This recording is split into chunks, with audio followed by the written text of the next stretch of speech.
So, good evening, ladies and gentlemen. Welcome back to the question and answer sessions on human resource management for the Masters of Human Resource Management first semester exams. So, here now I have focused on the 2021 question paper. So, first of all, I would like to tell you in not like the management and the other economics, this HRM is more towards the analytical sides, not theoretical side. Okay, so the answers for the same question may differ from myself to the another one with the experiences, knowledge, and other competencies in their workplace. So don't get hard feeling, right, if your answer is differ from my answers. Okay, so in here there are no any specific answers, because there are a lot of ways to write the same answers for the same question. Okay, so the first question is, so there is a statement, it's a challenge to manage human resources whilst responding to a competitive marketplace. So let's discuss the answer for this question. So it's a challenge to manage human resource while responding to the competitive marketplace, right? So managing human resources in a competitive marketplace can indeed be challenging. It's indeed be challenging. So HR managers play a crucial role in ensuring the organization's workforce is equipped to meet the demands of the market, right? So here are 4 methods HR managers may practice to respond to this situation. So there are a lot of ways. So I have taken only 4 ways, right? So you can write whatever the methods you have used with your experience, right? The first one is strategic workforce planning. So here, HR managers need to align the organization's human resources with its strategic goals and the competitive marketplace. It's clear now. Always we have to align the organization's human resources with its strategic goal and the competitive marketplace. So they should analyze the current and future workforce needs, identify skill gaps, then develop strategies to bridge those gaps. Okay, so by conducting workforce planning, HR managers can proactively recruit, train, and retain employees with the necessary skills and the competencies to thrive in the competitive environment. Okay, strategic workforce planning. Right, the next one is talent acquisition and the retention. So now acquisition of the talent, individuals, and the retention has become a more critical part in the HR field. Okay, so in a competitive marketplace, attracting and retaining top talent become essential and crucial. So HR managers need to develop effective recruitment strategies to attract skilled individuals who can contribute to the organizational success. Okay, so this may involve leveraging various recruitment channels, networking, and using innovative selection methods. So additionally, HR managers should focus on the employee retention strategies, okay, such as offering competitive compensation and benefit package, so providing growth opportunities, creating a positive work culture to keep talented employees engaged and committed to the organization to reduce the employees turnover. Okay, talent acquisition and the retention, right? Then the third one can be taken as a continuous learning and the development. To stay competitive, organizations need to invest in the continuous learning and the development of their employees. Okay, so HR managers should design and implement robust training programs that enhance employees' skills and keep them up to date with the industry trends. Because market is evolving day by day, right? To acclimatize with that situation, the employees also need to develop their skills and competencies. So the continuous learning and development is critical. So this may provide access to the workshops, seminars, online courses, and mentorship programs. So by fostering a learning culture within the organization, HR managers can ensure employees have the knowledge and capabilities to adapt to the changing marketplace and contribute to the organizational growth. Okay, right. Then the last one is performance management and recognition. This is not the last one, the last one of my answer, right? So effective performance management system play a crucial role in the motivating and aligning employees with the organization's goals, right? So HR manager should establish clear performance expectations, provide regular feedbacks, recognize and reward high performers. So by implementing performance management practices, HR managers can drive employee engagement, then productivity as well as the retention. So additionally, they can identify areas where employees may need additional support or training, then enabling them to address the performance gap proactively. So here, in a summary, it is a challenge to manage the human resources while responding to the competitive marketplace. So these are four methods, right, that a HR manager can practice, okay, to respond to the above situation: a strategic workforce planning, talent acquisition and retention, continuous learning and development, performance management and the recognition. Okay, right. So the second one is to discuss four contemporary issues in human resource management in a service sector organization. So what do you mean by service sector? Basically, there are three sectors now in economy: service sector, agricultural sector, and the manufacturing sector. Isn't it? So what do you mean by the human resources in the service sector? Is it different from the manufacture field or not? So some part we can identify some differences between these two sectors in modern trend, right? So let's see. So in the service sector, human resources face a range of contemporary issues that require attention and strategic management. Okay, so let's see four significant HR issues in service sector organization. Okay, so workforce diversity and inclusion. Workforce diversity, it's not only restricted to the service sector, but it has become the major issue in the service sector at present. Okay, so service sector organizations often employ a diverse workforce consisting of individuals from various backgrounds, cultures and demographics. For example, we can see now Sri Lankan youth are working for the American company from the work from home, isn't it? Right? So likewise, now service sector has become a more trending and the critical part of when we consider about the human resource, right? So HR must promote diversity and inclusion to harness the benefits of a multicultural workforce. Not like manufacturing, this one has more immersed than the manufacturing. So this includes implementing policies and practices that ensure equal employment opportunities, addresses unconscious bias in recruitment and promotion process, providing diversity training, fostering an inclusive work environment. So we can take these kind of policies and practices to uh, manage the workforce diversity and inclusion. So managing diversity effectively can enhance creativity, innovation, and the customer satisfaction also, right?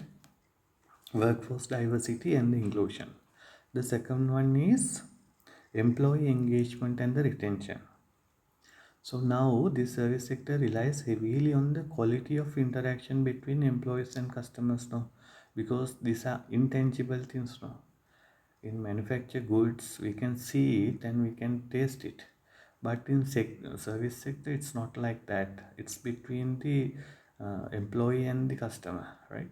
So HR managers face the challenge of engaging and retaining talent employees in a highly competitive job market, right? So if you take the software specialist or the software management degree, or someone who is expert in the software development side, AI side, right? It's a huge workforce market now, labor market, right? Because there's a huge competition between in the service sector now, right? So it's very difficult to acquire the top talents, employees for the companies, right?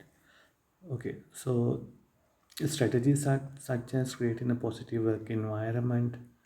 Sorry, yeah, and then providing opportunities for career growth, offerings, competitive compensation and benefits, implementing work-life balance initiatives, recognizing and rewarding employee contributions. So these type of things are crucial to foster employee satisfaction and loyalty. So strong employee engagement and retention positively impact service quality, customer satisfaction, as well as the organizational performance, employee engagement and the retention. So technology and automation. Advancement in technology and automation have significantly impacted the service sector. So HR managers must navigate the integration of technology into service process while considering its impact on the workforce. So this may involve upskilling employees to adapt to digital tools, developing new job roles that leverage technology, and managing potential job displacement concerns. Right? Then HR should also ensure a balance between the human interaction and the technology driven service. Okay, so there are a lot of things now, AI, artificial intelligence. Okay, so I think you have heard about the human in the loop and human out of the loop, right? So now most of the machines are operating human out of the loop.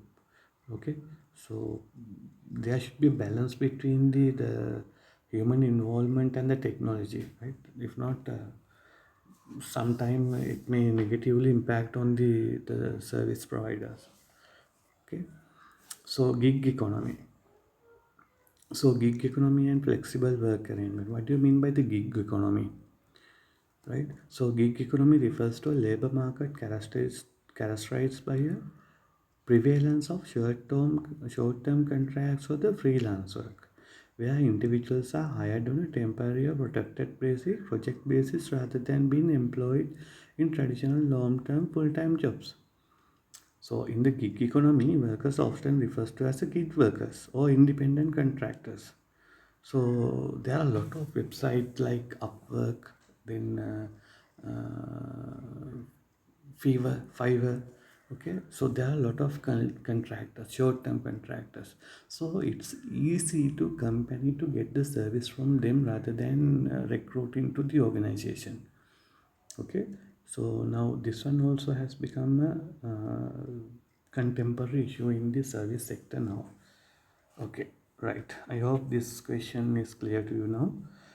Okay, so next moving to the next one, the third question. Discuss the importance of evaluating and monitoring the implementation of human resource policies periodically. So your answer should have an basic steps on evaluation process. Okay, so now policies should be evaluated periodically. It's obvious, no? Right? Why? We will talk it later. First of all, let's see policy formulation. Okay,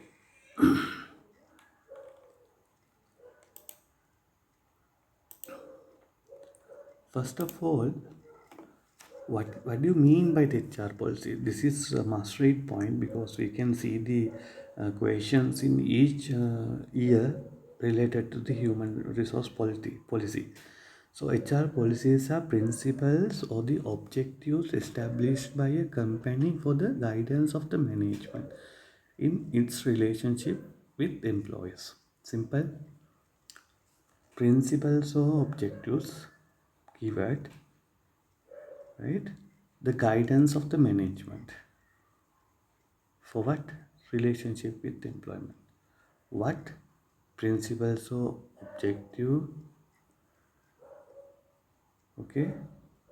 Why? The guidance of the management in its relationship with employees. Three keywords. Okay, keep this thing in your mind. Principles or objectives established by a company for the guidance of a management in its relationship with employment. Okay, right. So there are a lot of objectives why we should have HR policy. It's provide fair, acceptable, and efficient leadership, to provide an opportunity for expansion and voice in management. Okay, and then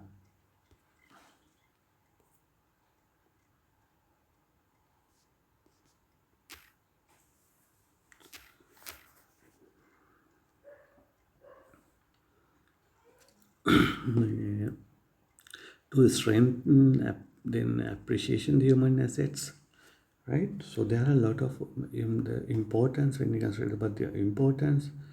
Okay, so HR policy serves as a resource for the dealing with various situations that occur in the workplace, and they encourage managers to treat employees fairly and consistently. Okay, so these are the steps of policy formulation.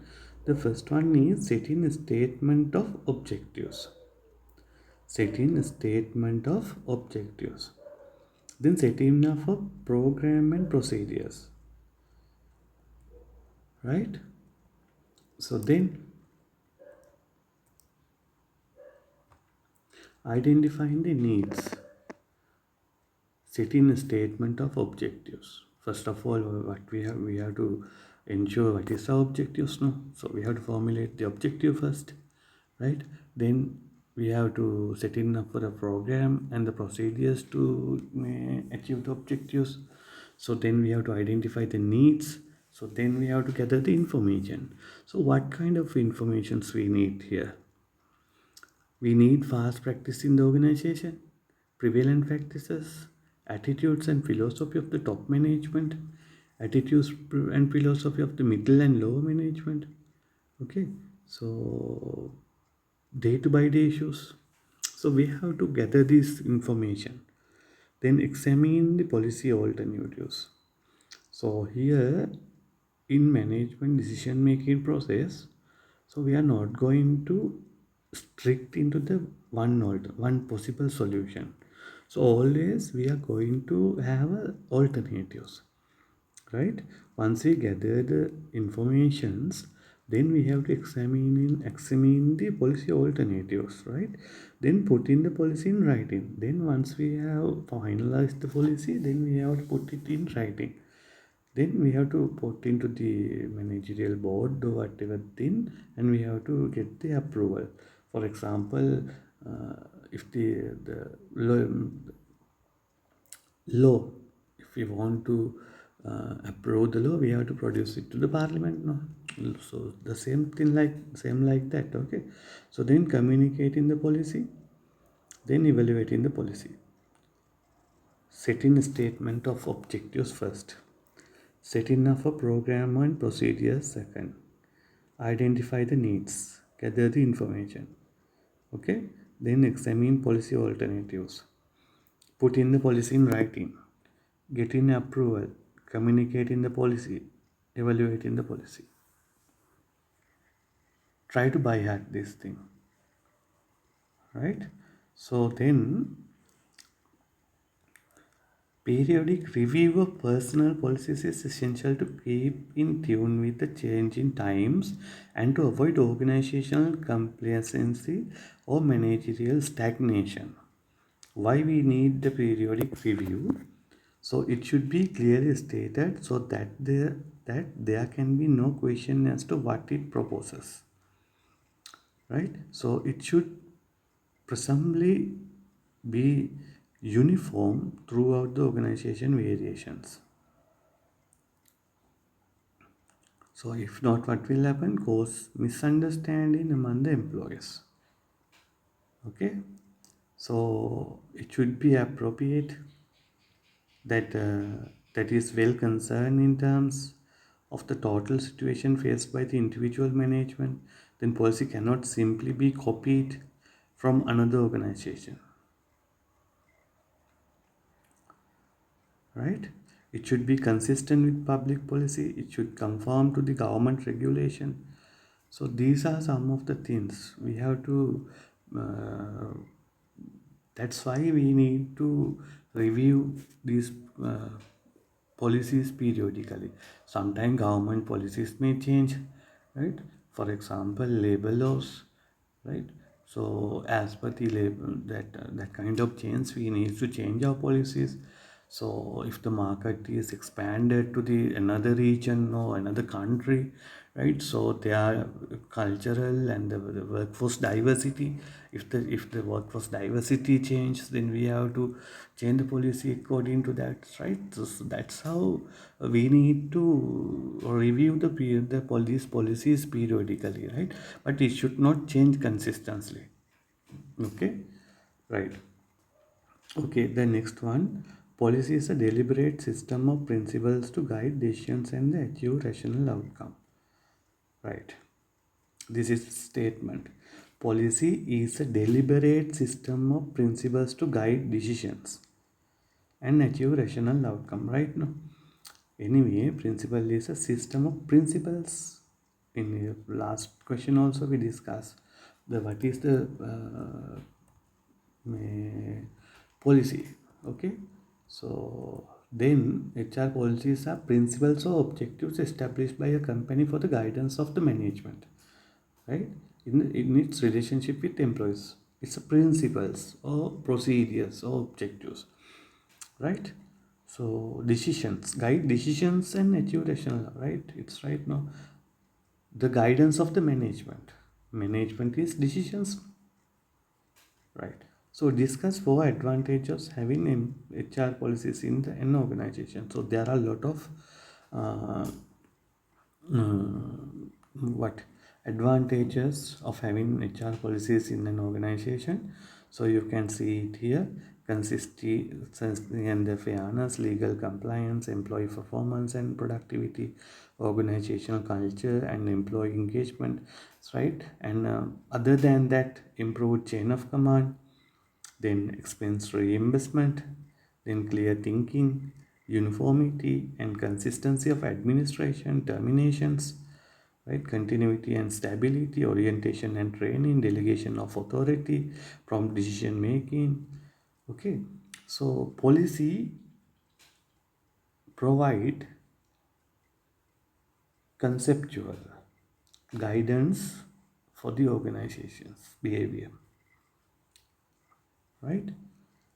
Okay. Improved chain of command because it has clearly mentioned who's under command to whom and what is their power and how the power will delegate between the chain of command, right? Policy has the directions. Then terminations, how the termination can be carried out. Okay, thinking, clear thinking, uniformity, right?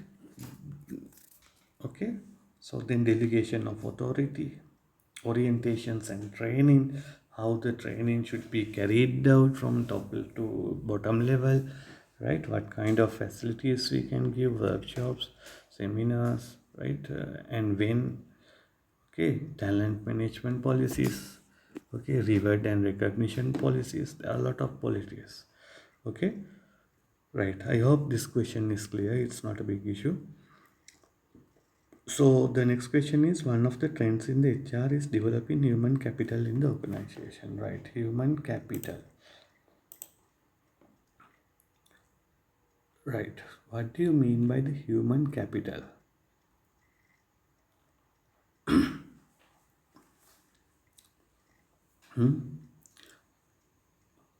Human capital is the human resource who are engaging in a who are working in an organization. It's human resources, human capital, right? It's not just a humans. It is consist of skills, competencies, experience, right? Everything of the human resources, right? It's not just a head, right? So developing human capital is indeed a significant trend in HR as organizations recognize the value of investing in their employees' knowledge, skills, and their abilities. So let's discuss about the 4 practices that can help implement and foster human capital and development in an organization. Not like other capital, right? Human capital can be developed by the training because, as I told you previously, it includes the skills, abilities, and the knowledge of the employees. So we can expand them with the training, right? So we can include the training and development programs. So implementing the comprehensive training and development program is critical for enhancing the knowledge and the skills of employees. So human resource can identify the training needs of the employees through performance assessment, skill gap analysis, and individual development plans. Okay, so then career development and the succession plan.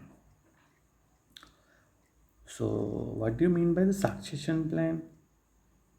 I think you know about the succession plan, right? So career development and the succession planning. So HR should establish career development framework and succession planning process that enable employees to grow and advance with the organization. If there is a good succession planning and the career development process, then employees know what is his next position and when will you land in that position, right?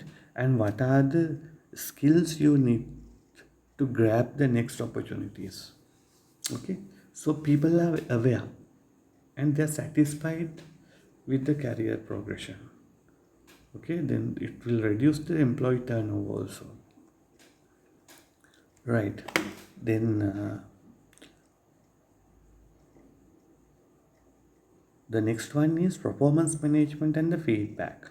So implementing effective performance management process is essential for human capital development. There's no doubt on that. So HR can establish clear performance example. Set SMART. SMART mean what? Specific, measurable, achievable, relevant, and time bound.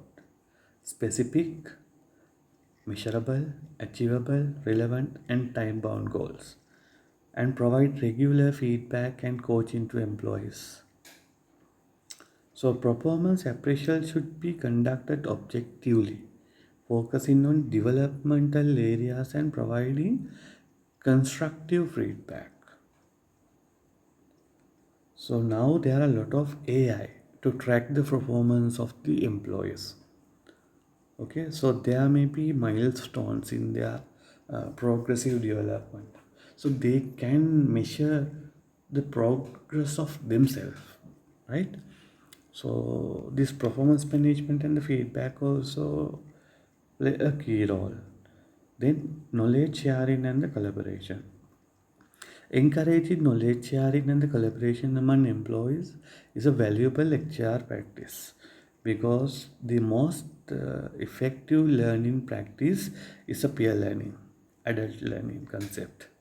Okay, so HR managers can facilitate the creation of knowledge sharing platforms, then internal communities of practice, collaborative spaces where employees can exchange ideas, practices, lesson learned.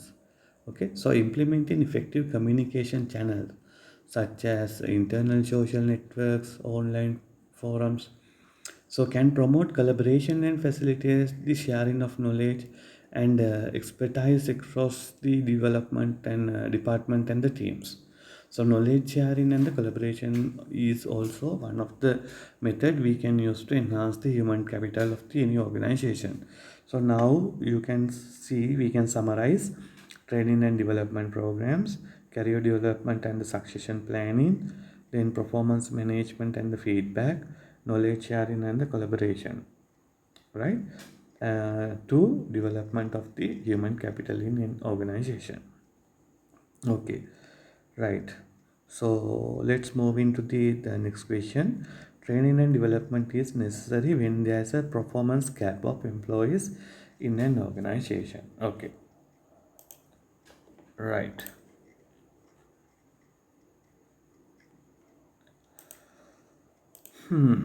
So identifying the performance gap. So performance gaps occur when there is a disparity between an employee's current performance and the expected or desired level of the performance. It's clear. Performance gap. Disparity between an employee's current performance and the expected or desired level of performance. I think it's clear. So these gaps can result from various factors such as inadequate skills, lack of knowledge, outdated practices, or change in job requirement, right? So identifying performance gap through performance evaluations, feedback, and data analysis is crucial for understanding the areas where training and development interventions are needed.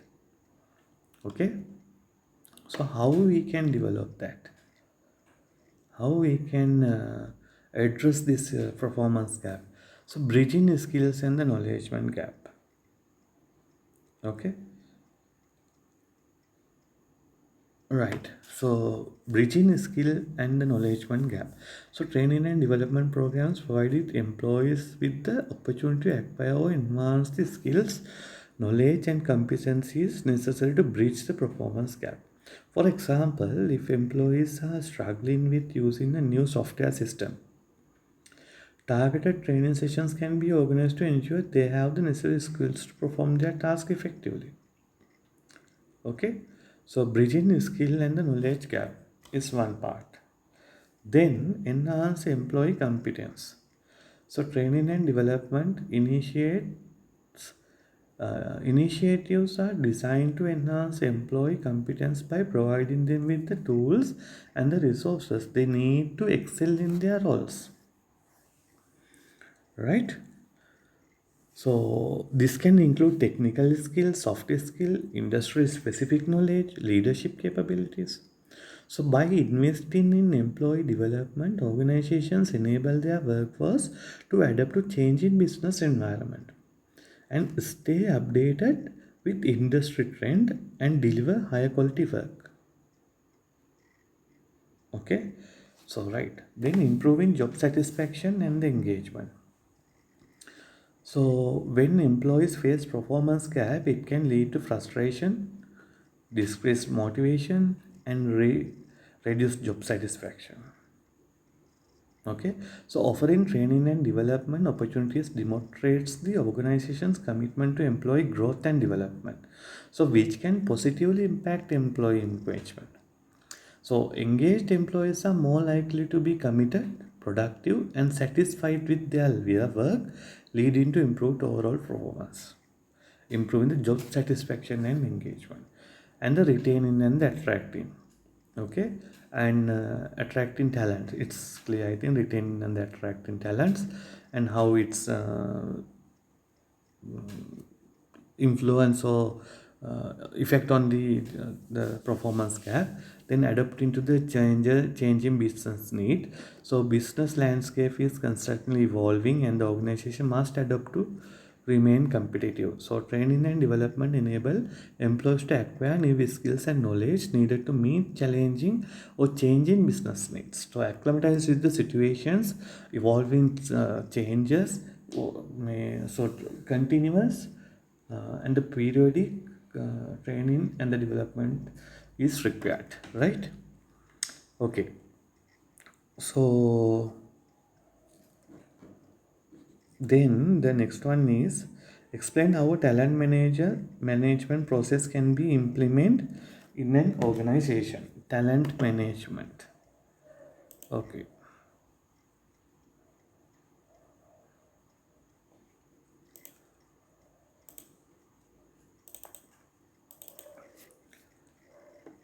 so what do you mean by the talent?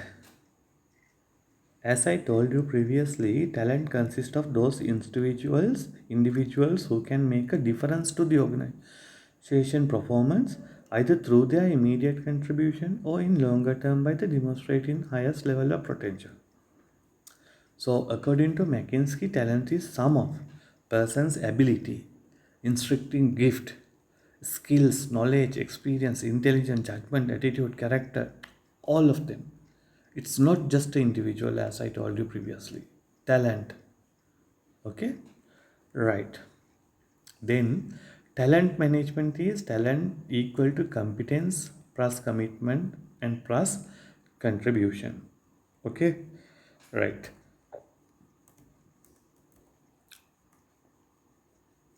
Let's move into the process. So, the first one is a workforce planning, business plan as per the integrated with the business plan. This process establishes workforce plan, hiring plans, compensation budgets, and hiring targets for the year. Workforce planning. How we are going to cover our employee requirement.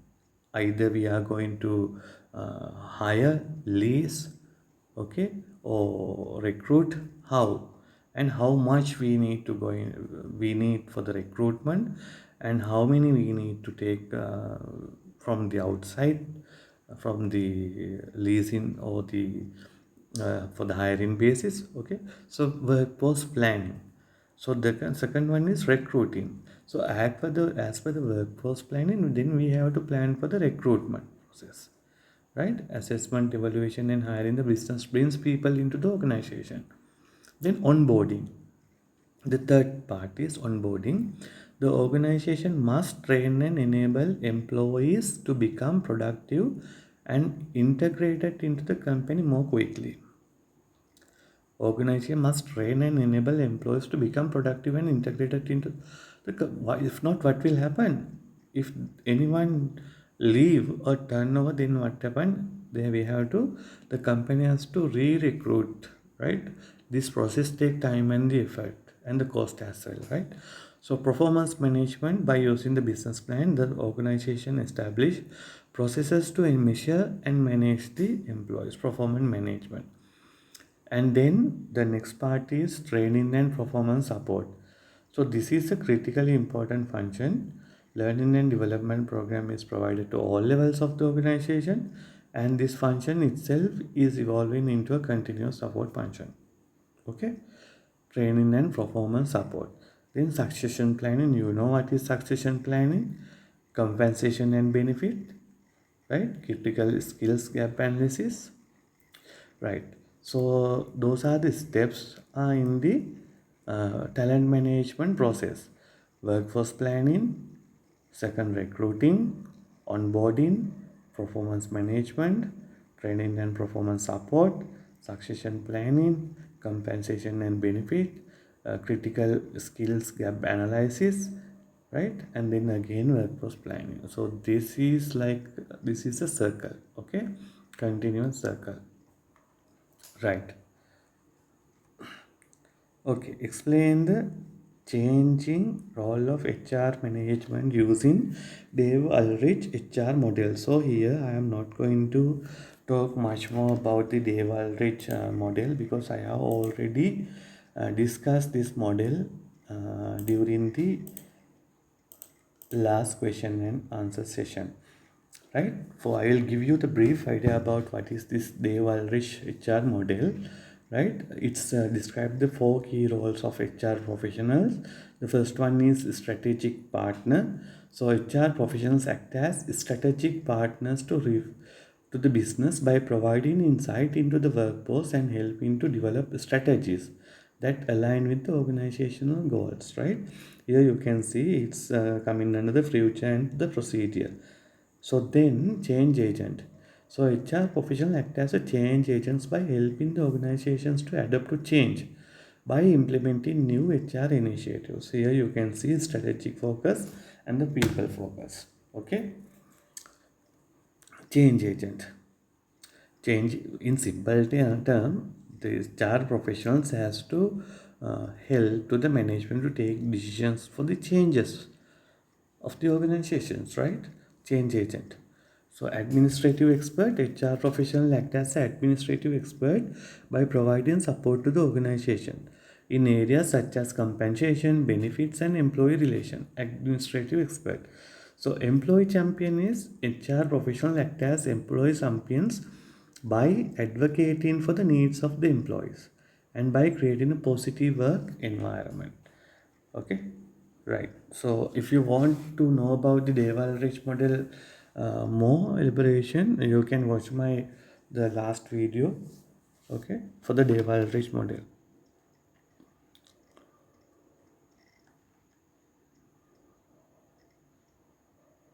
Okay, then the next one is reward management. Is the core dimension of the employee relationship. So discuss six characteristics of the successful reward and recognition program. So these are not big issues, right? By you can buy it by yourself. So these are the characteristics of the successful reward and recognition programs. So senior management support and involvement, right? Then include employees, managers in design and implementation. Okay. So keep programs simple and easy to administrate. Then tailor rewards to individual interest, need and desire. Match the rewarded to the achievement. Communicate and the communicate. So be timeline specific. So make sure each employee understand what they did to earn the reward. So these are some of the characters in simple term. The top level management or senior management will involve into this retention reward and recognition process, and employees managers and design in implementation. So both of the employees and managers will included, and this should be very simple and easy to administrate, right? And match the reward to the achievement. There should be a match between the reward and the achievement. If not, there might be a mismatch, then nobody will have any interest towards the achievement of the reward. Okay, so then communicate. Always we need to communicate, right? Communication should be plus in the reward and the recognition program, right? Then be timeline specific. When we are giving the achievements for the rewards, this specification to be time bound. Okay, right, and it should be clearly mentioned. If not, there might be a confusion.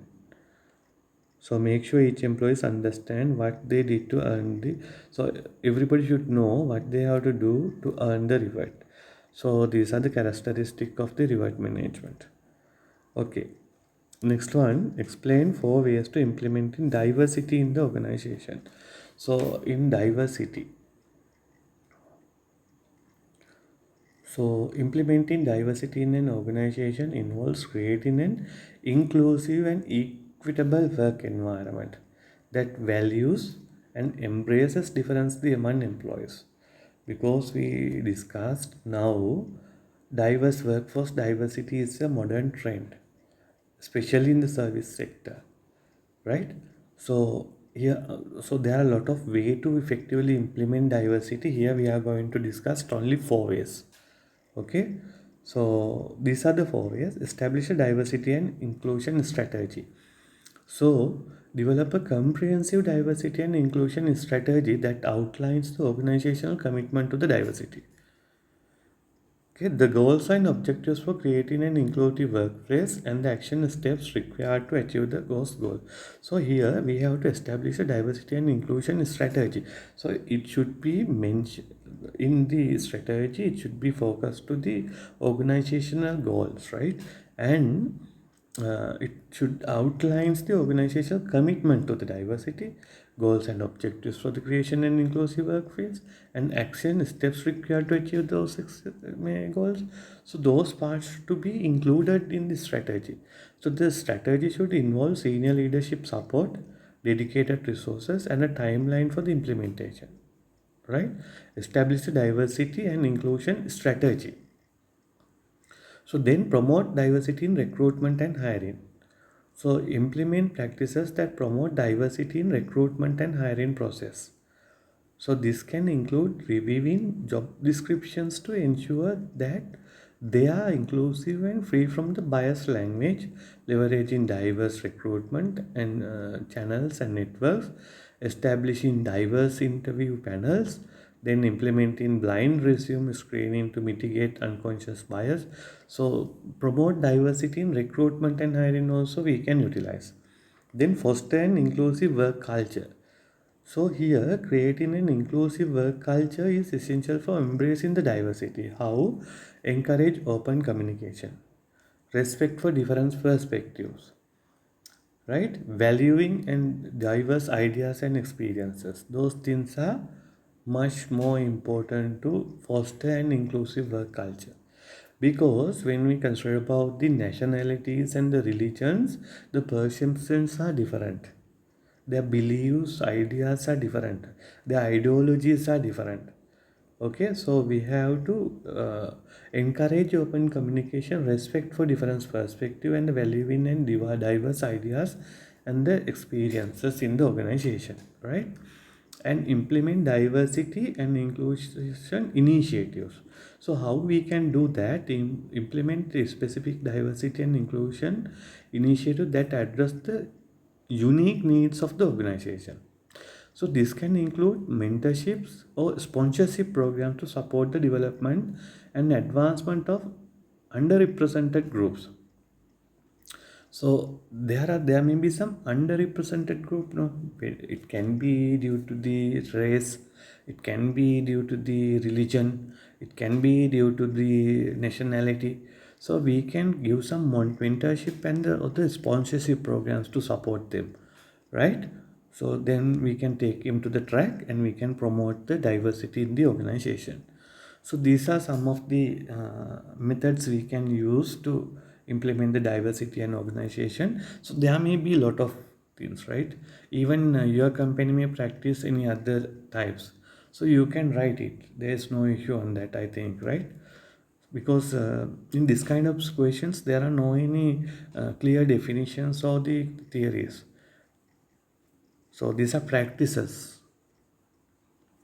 So discuss the key competency areas of HR specialist. Include appropriate example in your discussion. Okay. So key competency areas. HR knowledge and expertise. It should be must point. No, expert specialist must have HR knowledge and expertise. Communication and relationship management. Then he must be fluent in the problem solving as well as the decision making, because sometimes he might have to act as a negotiator, problem solver. Okay, those are roles of the HR manager, right? And decision maker also, right? And he's the strategic partner of the organization. Sometimes it's a role, then he has to take the decision. Okay, right? Change agent. So ethical practices and the professionalism. So he must be professional in his subject, because he's handling with the human resources, not like machines or other things, because humans are filled with emotions, right? So he must have ethical practices and the professionalism and HR technology and analytics. So as we discussed, now technology has invaded in the HR dimension also, such as HRIS system, AI technology and such kind of thing. So HR managers always should have a knowledge on this kind of new technology. So continuous learning and the adaptability. So these are the competency areas with the HR specialist, right? So according to the theory of Beckman and Ormond, employees will work hard when they are rewarded for the work they do and when the work gives them satisfaction. Right. Have you heard about that? So according to the theory of Hockman and Orman, employees are more likely to work hard and be motivated when they are rewarded for their work and when the work itself provides them with the satisfaction. Right. So this theory emphasizes the importance of intrinsic motivation and the role of the job design in enhancing employee performance and the job satisfaction. The theory proposes five core dimensions that contribute to these outcomes. So you can see here core job characteristics or the dimensions. The first one is skill variety, task identity, task significance, autonomy, and the feedback. Okay, so skill variety mean when employees experience a variety of tasks and utilize a range of skills in their work. So it can enhance their sense of competence and mastery. Okay, so skill variety. It's clear now. So then task identity refers to the extent to which employees perceive their work as a whole and meaningful. Task ID refers to the extent to which employees perceive their work as a whole and meaningful. So, when employees have a clear understanding of the outcome and the impact of their work, it promotes a sense of ownership and the satisfaction. It's clear, no? If the employee, know, right, the value of his work towards the organization objectives, right, it promotes a sense of ownership and the satisfaction, no? Right? Okay, then the task significance. So, task significance refers to the extent to which employees perceive their work as meaningful and having a positive impact on others or society. So, when employees understand that their work makes a difference and contributes to the larger purpose, it enhances their motivation and job satisfaction, isn't it? For example, if you take uh, the cleaner in the company, right? So if the cleaner is fully understand about the contribution of his work towards the final outcome of the organization, the cleaner, he makes the good atmosphere of working environments to work to even the top level management. So it facilitates to provide take the good decisions for the managers as well as the to produce good outcome to the society. So the simple job of the cleaner has a very big value to the organization. Okay, task significance. So autonomy refers to the degree of control and independence employees have over their work. Autonomy, power, right? So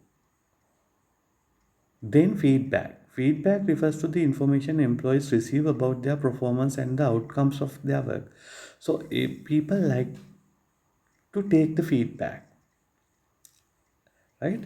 And as for the feedback, people like to take rewards, right? When employees are rewarded for their work and find satisfaction in their job, it aligns with the practices of the Ekman of O and Oldman's theory. Okay, so these are the core characteristics. skill variety, task identity, task significance, autonomy, and the feedback. Feedback provides the, and according to the feedback of the organization or employee performance, there should be a revert and the recognition process. Okay, strategy, right? So here, task variety and task identity and task significant, it's psychological state meaningfulness. So there should be a meaningfulness because there should be a value of their what they have done for their works, right? And autonomy is responsibility and the feedback of knowledgement of the results. These are clear. No? So here, internal motivation and the satisfaction with the job. So finally, outcome is efficient performance. This is the Hackman and Norman theory of employment, right? Okay. So these are the question and answers for the year 2021 question paper. So most of the questions are in analytical nature, and to provide satisfactory or good answers, so you must have some sort of theoretical knowledge, right? And some questions you can write even from your common sense and the practices and the experience you have as a HR manager or the HR executive in your workplace. So thank you very much.